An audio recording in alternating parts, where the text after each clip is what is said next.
In ancient India, in a time when knowledge was passed orally from teacher to student, there lived a boy named Satyakam, the son of Jabala, a humble woman who worked in many households. As he grew, Satyakam developed a deep desire.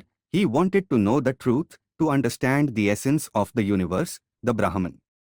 To do this, he knew he had to find a guru, a spiritual teacher, and live in his ashram as a student. One day, he approached his mother and said, "Mother, I want to live in a guru's house and become a student. But they will ask me my lineage. What should I say?" His mother looked at him with calm honesty and replied, "My son, when I was young, I served many households. I don't know who your father is. When you go to the Guru, tell him, I am Satyakam, son of Jabala. Say that to him truthfully." This was a pivotal moment.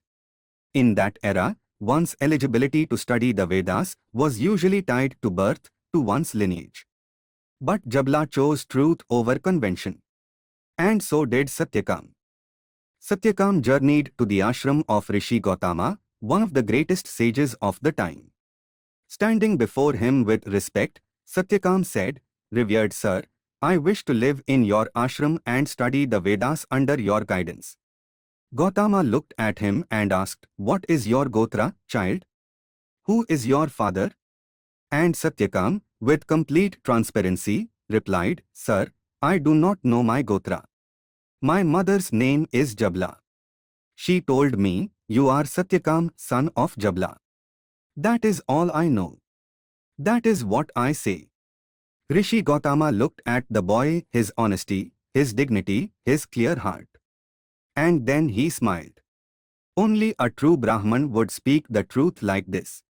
"You have not wavered. I accept you as my student." And with that, truth, not birth, became the mark of a seeker. As part of his training, Gautama assigned Satyakam a task: take these 400 cows into the forest. Tend to them.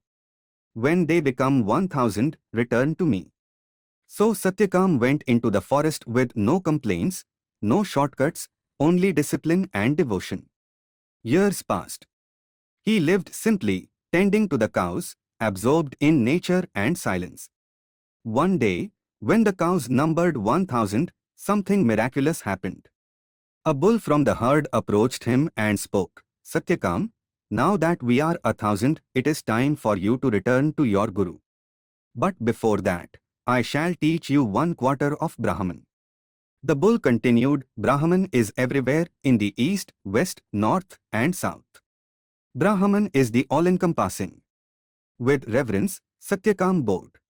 And he began his return journey, but his education was just beginning. As he journeyed back to the ashram, the universe itself became his teacher.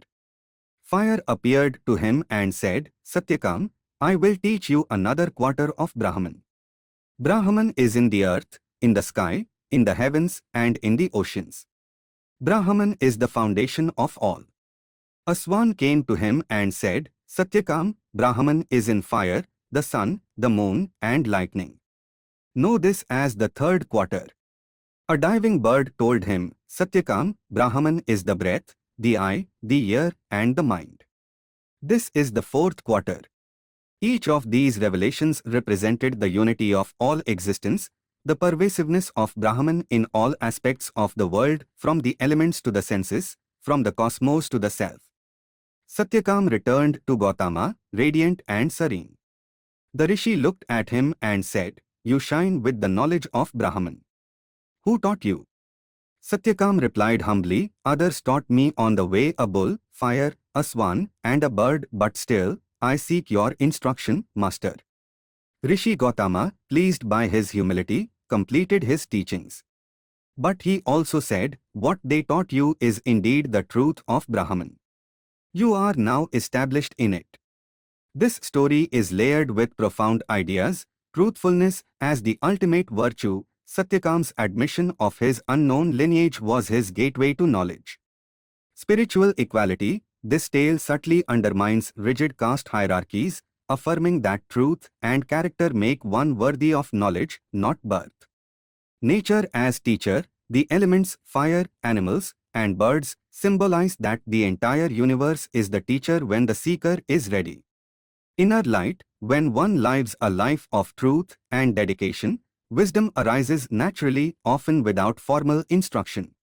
If this story moved you, like, share, and subscribe for more timeless wisdom from the Upanishads and beyond.